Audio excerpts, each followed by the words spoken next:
Hello, so this will be the third lecture. First lecture में हम लोगों ने कवर किया था इंट्रोडक्शन और history of intellectual property. Second lecture में हम लोगों ने डिसाइड किया we will go through the categories. Like second lecture में हम लोगों ने पेटेंट को कवर किया था और ये थर्ड लेक्चर में हम लोग copyright and related properties related rights जो है इसको कवर करेंगे। अगर वीडियो स्लो लग रहा है तो इसको 1.5x 2x के स्पीड में डालें और इसको देखें कंटिन्यू। तो चलिए सबसे पहले देखते हैं कॉपीराइट क्या होता है। तो legal right provided by law to original creator. तो ओरिजिनल क्रिएटर को एक लीगल राइट मिलता है वो जो कि लॉ के द्वारा प्रोवाइड रहता है, तो that will be called copyright. And इसमें अब रिलेटेड राइट्स क्या है, तो रिलेटेड राइट्स जो है वो somehow close to copyright ही है, but it is not traditional copyright. We will not go into the much more detail in related right.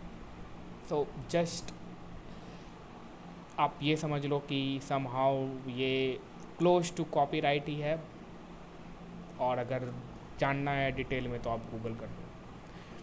ठीक, अब दूसरा एक टर्म आता है ऑथर, जो कि हम लोग अब फर्दर लेक्चर में देखेंगे। तो ये ऑथर का टर्म आएगा। तो ऑथर कैसे डिफाइन कर रहे हैं in terms of copyrights and related rights में, तो individual who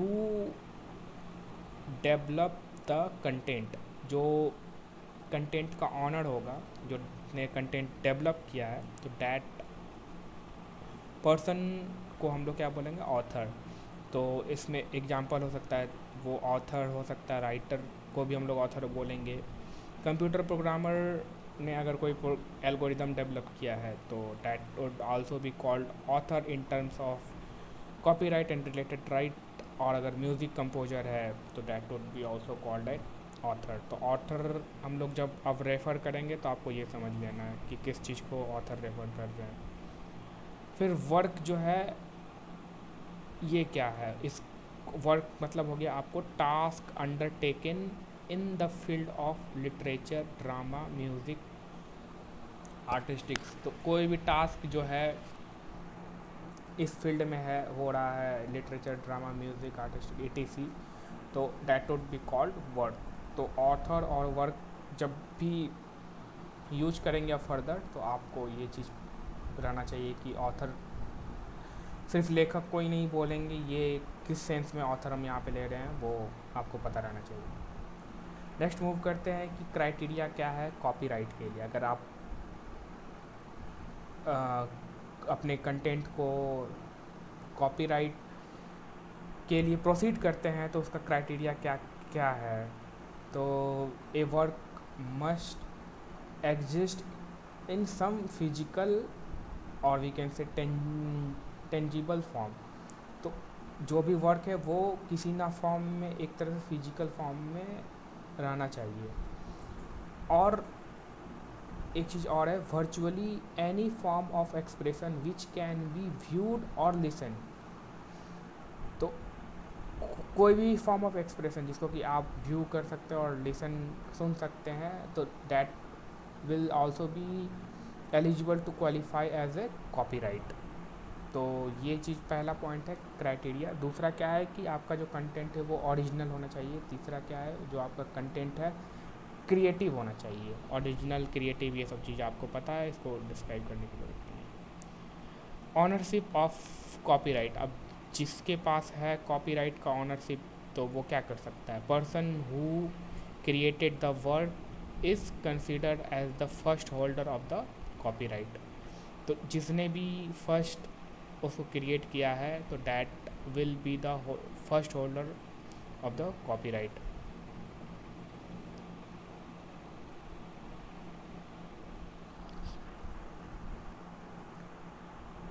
copyrights of author, creator या author are legally protected under section 14 of the copyright act 1957। तो जो भी वर्क है तो लीगली किस सेक्शन के अंदर जो है उनका वर्क प्रोटेक्टेड है, तो यही सेक्शन 14 ऑफ कॉपीराइट एक्ट 1957। अब टू टाइप्स के राइट्स हो सकते हैं, इकोनॉमिक राइट्स और मॉरल राइट। और मॉरल राइट्स को ही पर्सनल राइट बोलेंगे, और इकोनॉमिक राइट को हम लोग ये भी बोल सकते हैं प्रॉपर्टी राइट्स। अब इकोनॉमिक राइट क्या है? Associated with financial benefit from the sales of copyright. तो जो भी आपका कंटेंट है, आपको उसको कॉपीराइट फाइनेंशियल बेनिफिट है, मतलब आपको ओवरऑल जो भी आपने सेल किया है कंटेंट को जो कि कॉपीराइटेड है, तो उससे जो आपको बेनिफिट मिलेगा फाइनेंशियली, तो वो हो गया आपका इकोनॉमिक राइट। मॉरल राइट क्या इंक्लूड करता है? इसमें दो चीज़ें आती है, राइट ऑफ पैटर्निटी और राइट ऑफ इंटेग्रिटी। अब ये राइट ऑफ पैटर्निटी क्या होती है? पैटर्निटी क्या होता है? Name of author will remain even though copyright have been transferred to another party. So right of paternity क्या बोलता है कि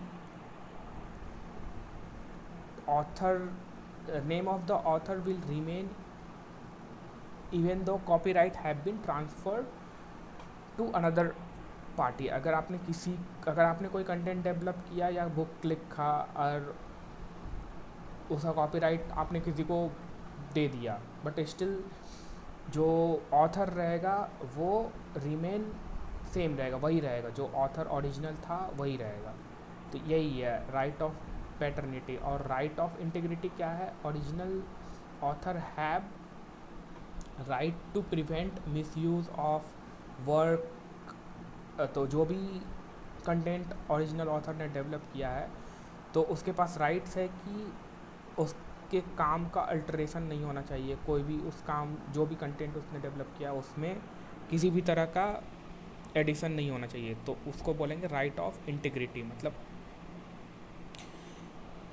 जो भी कंटेंट में जिसको मिल गया है कॉपीराइट, तो उसके पास ये राइट है, राइट ऑफ इंटीग्रिटी, कि उसके कंटेंट के साथ कोई भी अल्टरेशन या एडिशन ना हो। और राइट ऑफ पैटर्निटी क्या बोलता है वो मैंने एक्सप्लेन कर दिया। फिर कॉपीराइट इन्फ्रिंजमेंट क्या है? तो विदाउट परमिशन, अगर आप किसी दूसरे थर्ड पर्सन के कॉपीराइटेड कंटेंट को यूज कर रहे हैं तो और विदाउट परमिशन, तो that would be called infringement. और translating a work without the permission of owner, अगर आप किसी दूसरे पर्सन के कंटेंट को ट्रांसलेट कर रहे हैं विदाउट एनी परमिशन, तो ऐसे बहुत सारे हैं इन्फ्रिंजमेंट जो कि कॉमन है। आप जब उसको वर्ड में देखोगे या सुनोगे सेंटेंस को, तो आपको पता चल जाएगा कि ये इन्फ्रिंजमेंट है कॉपीराइट का। अब इन copyright infringement is a criminal offence. ये ध्यान रखना है कि कॉपीराइट ऑफ इन्फ्रिंजमेंट जो होता है वो क्रिमिनल ऑफेंस होता है, मतलब आप में इसको सज़ा भी हो सकता है। तो ये किस सेक्शन में है? Section 63 of copyright act 1957। If any person जो जानबूझ करके वो आपके कॉपीराइट कंटेंट को यूज करता है, तो ही qualifies for the criminal offence. और इसमें क्या होगा? 6 मंथ का तो जेल होगा ही, प्लस मिनिमम जो है 50,000 रुपया भी फाइन लगेगा, 50,000।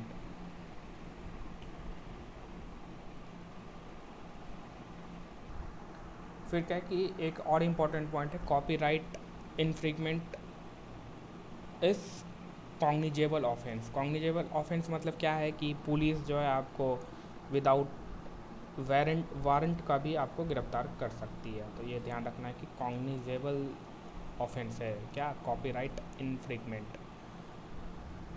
ठीक है, नेक्स्ट पॉइंट मूव करते हैं, फेयर यूज़ डॉक्ट्रिन।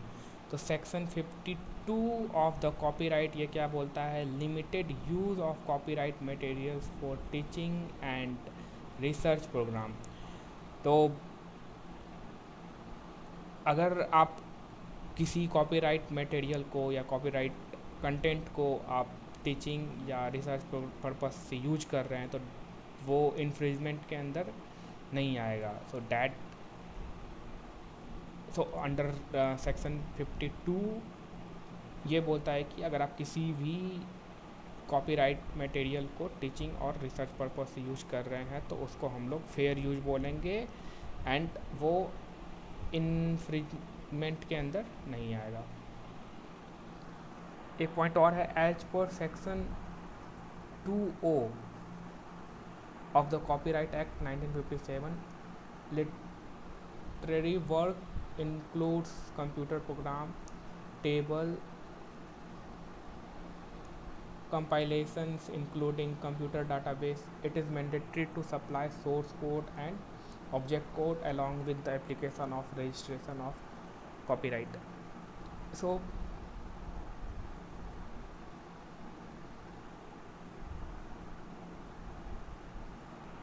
अगर डिजिटली हम लोग देखें तो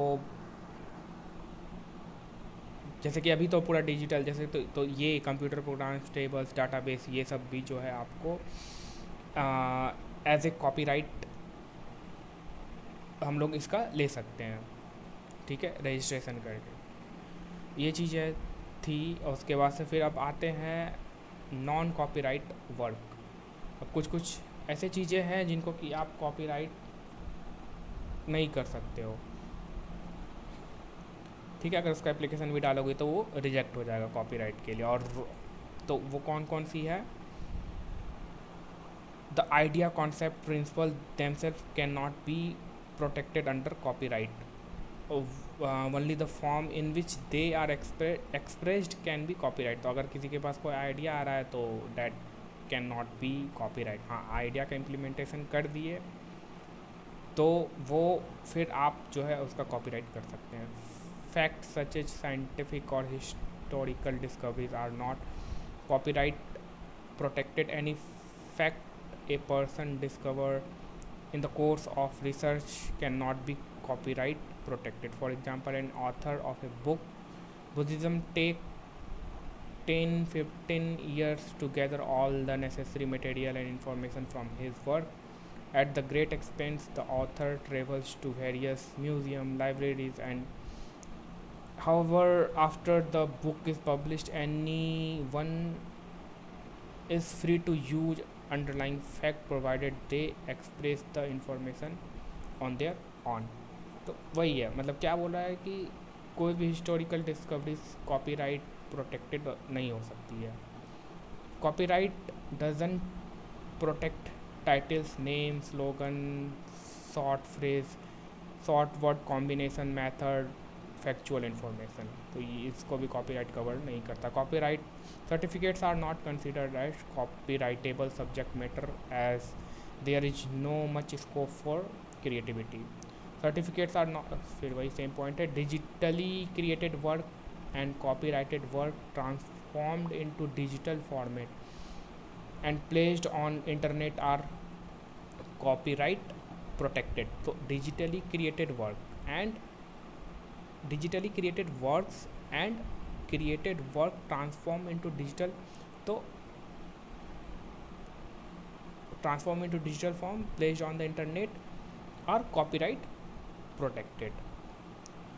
The copyright registration for website as a whole is not possible. मतलब complete website को आप as a whole copyright नहीं कर सकते हो, but few components, few program, algorithm or compilation include database, photography, painting, diagram, map, and work consisting of music including graphical notation. Such work, however, a separate application for each component of work to be filled for seeking copyright registration. तो इसके लिए कुछ separate registration वगैरह करना पड़ता है वो आपको. A computer or mobile app qualifies for copyright registration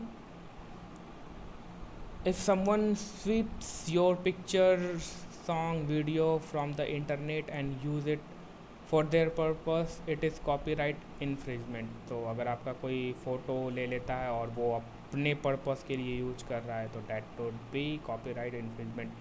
bye the way the same is true if you nick someone else material for your purpose.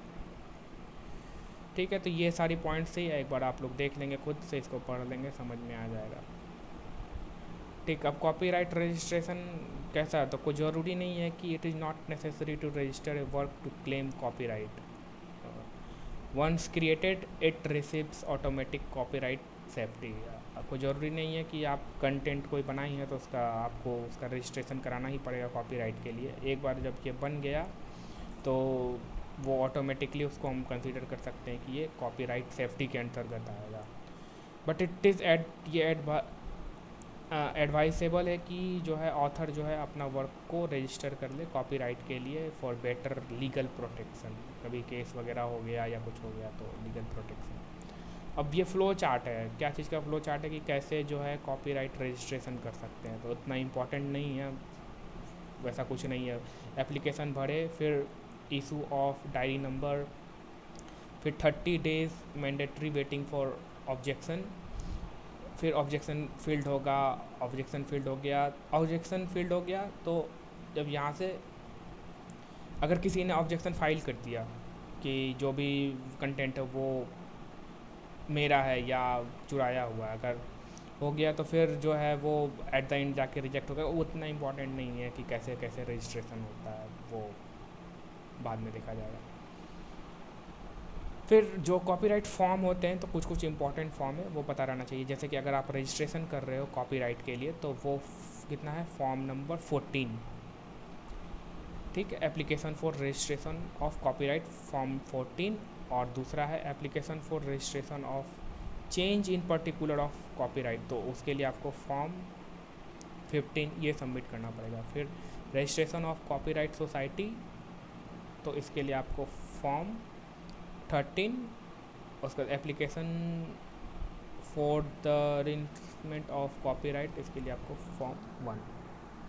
फिर यहाँ पे प्राइसेस है कि for the application of registration of copyright of dramatic musical और artistic work, इसके लिए आपको अगर रजिस्ट्रेशन कर रहे हैं तो 500 रुपया पर वर्क। उसके बाद for the application registration copyright in cinematograph film, इसके लिए आपको 5000 रुपये। तो इसी तरह से है, सबका प्राइस उतना इम्पॉर्टेंट नहीं है। फिर कॉपीराइट सिंबल आपको पता रहना चाहिए, सी सर्कल दे दिए तो ये कॉपीराइट सिंबल हो गया।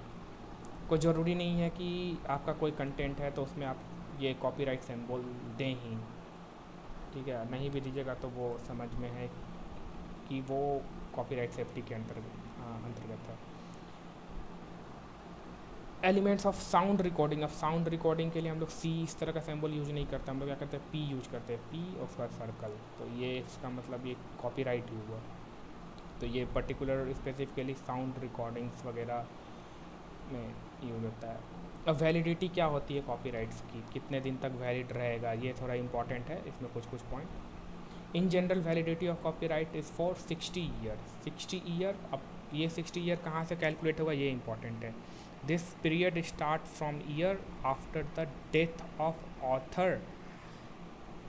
और कौन से ऑथर का, तो वो लिटरेचर हो सकता है, ड्रामेटिक, म्यूजिकल और आर्टिस्टिक वर्क। मान लेते हैं कि किसी कोई आर्टिस्ट ने एक आर्ट बनाया, उसके बाद उसकी डेथ हो गई, तो from his death till 60 year. अगर 2000 में डेथ हुई तो 2060 तक जो है वो उसकी कॉपीराइट, जो भी उसने आर्ट बनाया था उसकी वैलिडिटी रहेगी। तो ये सारे केसेस में नहीं होगा, क्योंकि इस टाइप की जैसे लिटरेचर हो गया, ड्रामेटिक, कोई म्यूजिशियन है जिसने म्यूजिक बनाया, डेथ हो गया 2000 ईस्वी में, तो 2060 तक जो है उसका कॉपीराइट वैलिडिटी रहेगा। अब एक और है from the date of publication of work. अब ये किस टाइप के वर्क में आएगा, तो cinematograph, films, sound recording, photography, works of government and works of international organization. तो इस टाइप के जो कैटेगरी जो है, जैसे कि मान लीजिए कि फिल्म ही है, तो जिस दिन ये पब्लिश हुआ, डेट ऑफ पब्लिकेशन, जिस दिन ये पब्लिश हुआ तो उस दिन से 60 ईयर कैलकुलेट करेंगे, ठीक है। तो उस दिन से जिस दिन पब्लिश हुआ, किसी दिन कोई फिल्म आया, उस दिन से 60 ईयर आप कैलकुलेट करो, तो that would be the validity of the copyright. तो ये हो गया, ठीक है। दो चीज़ पे ध्यान रखना है। और वैसे एक है एडेप्टेशन, कॉपीराइट अडेप्टेशन, ये सब कुछ उतना इम्पॉर्टेंट नहीं है। In the world of copyright, word adaptation signifies the creation of similar work based upon contemporary work. The copyright act defines the following action as the adaptation. तो ये देख लेना आप लोग, उतना कुछ इम्पोर्टेंट नहीं है। ये जॉइंट ऑथरशिप क्या है, जैसे कि किसी कंटेंट को डेवलप करने के लिए दो लोगों ने मिल करके किया, work of joint authorship means a work produced by collaboration of two or more author in which the contribution of one author is not distinct from the contribution of other author। तो joint authorship, author से authorship।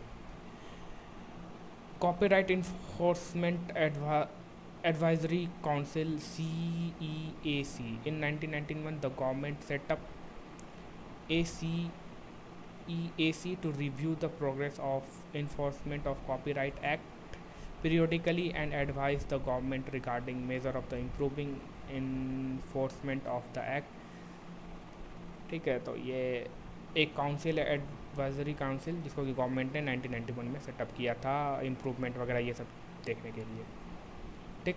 फिर कुछ international copyright agreement है जिसको कि आपको ध्यान रखना है। International copyright agreement, conventions and treaties, अब कौन कौन से है और जिसका कि इंडिया भी मेंबर है। एक तो Berne convention for the protection of literary and artistic universal copyright conventions 1952, Rome convention for protection and performance procedure, multilateral convention for avoidance of double taxation, फिर trade related aspect of intellectual property right. तो ये जो है क्या, ये सारी international copyright agreement जो कि इंडिया डिफरेंट कन्वेंशंस के साथ किया है, तो वो है। फिर कुछ इंटरेस्टिंग कॉपीराइट केस है। एक तो डेविड और मैकेक्यूस, ये बंदर होता है, तो इस केस इंडोनेशिया 2011 का केस है। तो ये डेविड जो है वो फोटोग्राफर था, ये बंदर। तो डेविड फ़ोटो ले रहा था, तो बंदर को उसका जो लाइट्स वगैरह जो है, फ्लैश वगैरह, उससे अच्छा लगा, तो बंदर ने वो उसका कैमरा उठा करके जो है अपनी तरफ वो खुद से सेल्फ़ी लेने लगा। तो सेल्फ़ी लेने लगा तो ये इसका फ़ोटो उसने ऐसा लिया। तो अब यहाँ पे ये केस बन गया कि ये जो फ़ोटो जो लिया हुआ है तो वो किसके, मतलब किसका कंटेंट हुआ, डेविड का या फिर इस बंदर का।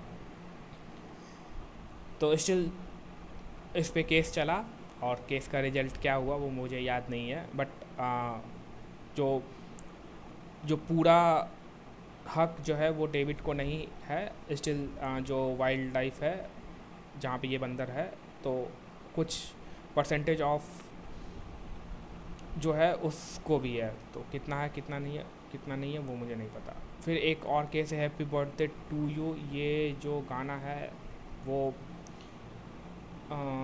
कोई दूसरे गाना का कॉपी है, तो कोई गुड मॉर्निंग ऑल इस तरह से करके कोई सॉन्ग है, तो वो केस है। फिर एक और है Amitabh Bachchan to lose copyright over his father works in 2063।